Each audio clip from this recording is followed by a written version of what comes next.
தமிழக பட்ஜெட் 2024 எந்த தடையும் இல்லாமல் அனைத்து மகளிருக்கும் ரூபாய் 1000 உரிமைத்தொகை வழங்கப்படுமா?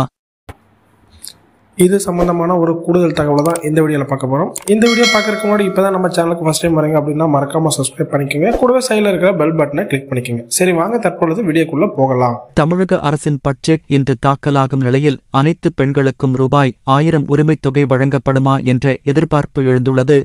கடந்த 2021ஆம் ஆண்டு தமிழக சட்டசபை தேர்தலின் போது திமுக முக்கிய வாக்குறுதிகளை தேர்தல் வாக்குறுதிகளாக அறிவித்தது. அதில் முக்கியமானது பெண்களுக்கு ரூபாய் 1000 மகளிர் உரிமைத் தொகை. இந்த நிலையில் தேர்தல் முடிந்து திமுக 10 ஆண்டுகளுக்கு பிறகு ஆட்சியை பிடித்தது. முதல் முறையாக ஸ்டாலின் முதல்வரானார். அவர் பதவியேற்ற தினமே பெண்களுக்கு இலவச பேருந்து பயணம், ஆவின் பால் விலை குறைப்பு உள்ளிட்ட 5 முக்கிய அம்சங்களுக்கு முதல் கையெழுத்திட்டார். அப்போதிலிருந்தே பெண்களுக்கு ரூபாய் 1000 உரிமைத் தொகை எப்போது என எதிர்பார்ப்பு எழுந்தது. இந்த அறிவிப்பு வெறும் ஏட்டில் மட்டும் இருந்ததால் எதிர்க்கட்சிகளும் கடுமையாக விமர்சித்தன. ஆட்சிக்கு வருவதற்கு முன்னர் இஷ்டத்திற்கு வாக்குறுதிகளை அள்ளி வீசிவிட்டு தற்போது எதையும் நிறைவேற்றாமல் அமைதி காப்பதுதான் திமுகவின் வேலை என விமர்சனங்கள் எழுந்தன. இந்த நிலையில் நிதியமைச்சராக இருந்த பிடியார் பழனிவேல் தியாகராஜன் செய்தியாளர்கள் சந்திப்பின் போது தமிழகத்தின் நிதிநிலை சீரடைந்தவுடன் மகளிர் உரிமைத் தொகை வழங்கப்படும் என்றார். ஆனால் ஆட்சி பொறுப்பேற்று 2 ஆண்டுகளாகியும் அந்த திட்டம் நிறைவேற்றப்படவில்லை. இதைத் தொடர்ந்து கடந்த ஆண்டு 2023-2024 நிதியாண்டுக்கான பட்ஜெட் தாக்கல் செய்யப்பட்டது. அப்போது செப்டம்பர் 15ஆம் தேதி அண்ணா பிறந்தநாள் முதல் தகுதியுள்ள பெண்களுக்கு ரூபாய் 1000 உரிமைத் தொகை வழங்கப்படும் என அறிவித்தார். ஆனால் தகுதியுள்ள பெண்களுக்கு அளிக்கப்படும் என பொடி வைத்து பேசியதால் எல்லா பெண்களுக்கும் கிடைக்காது என்பது ஊர்ஜிதமாகிவிட்டது. இதையடுத்து யாரெல்லாம் மகளிர் உரிமைத் தொகை பெற தகுதியானவர்கள் என்ற பட்டியலை தமிழக அரசு வெளியிட்டது.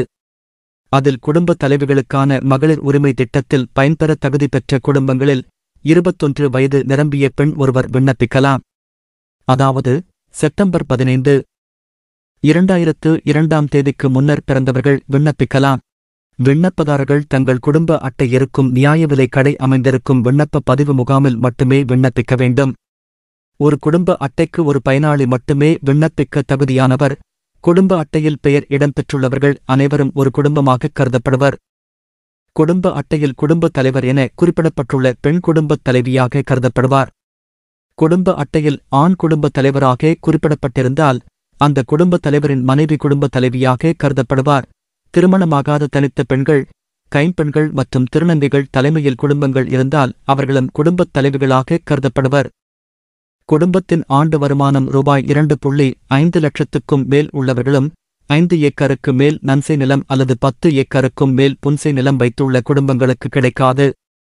ஆண்டுக்கு வீட்டு உபயோகத்திற்கு 3600 யூனிட் மின்சாரத்தை விட அதிகமாக பயன்படுத்தும் குடும்பங்களாக இருந்தாலும் கிடைக்காது.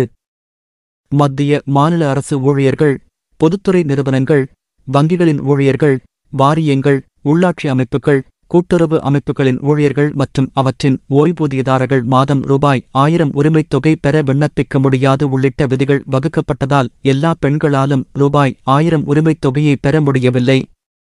முதற்கட்டமாக 1 கோடி பெண்கள் இந்த உரிமைத் தொகை திட்டத்தை பெற தகுதியுடையவர்களாக தேர்வு செய்யப்பட்டு அவர்களுக்கு மாதந்தோறும் ரூபாய் 1000 அவர்களுடைய வங்கிக் கணக்கில் வழங்கப்பட்டு வருகிறது.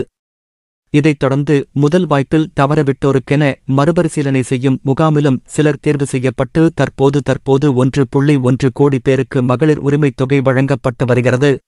இந்த நிலையில் இன்றைய தினம் தமிழக சட்டசபையில் தமிழக பட்ஜெட் தாக்கல் செய்யப்படும் நிலையில் அனைத்து பெண்களுக்கும் ரூபாய் 1000 உரிமைத் தொகைக்கான அறிவிப்புகள் வருமா என எதிர்பார்ப்புகள் எழுந்துள்ளன. இன்னும் 2 மாதங்களில் நாடாளுமன்ற தேர்தல் நடைபெறவுள்ளது. எனவே ஆட்சிக்கு கெட்ட பெயரை ஏற்படாத வண்ணம் மக்களின் மனம் குளிர இந்த திட்டம் அனைவருக்கும் விரிவுபடுத்தப்படுமா என்ற எதிர்பார்ப்பு எழுந்துள்ளது. தங்கம் தென்னரசு நிறைவேற்றுகிறாரா என்பதை பொறுத்திருந்துதான் பார்க்க வேண்டும். இந்த மாதிரி வரக்கூடிய செய்திகள் அனைத்துமே உடனுக்குடனே தெரிஞ்சுக்கணும் அப்படின்னா டுடே ட்ரெண்டிங் டிவி சேனலை சப்ஸ்கிரைப் பண்ணிக்கோங்க. கூடவே சைடில் இருக்கிற பெல் பட்டனை கிளிக் பண்ணிக்கோங்க. அப்போ நம்ம சேனலில் வரக்கூடிய இந்த மாதிரி செய்திகள் அனைத்துமே உங்களுக்கு உடனுக்குடனே தெரிஞ்சுக்க முடியும்.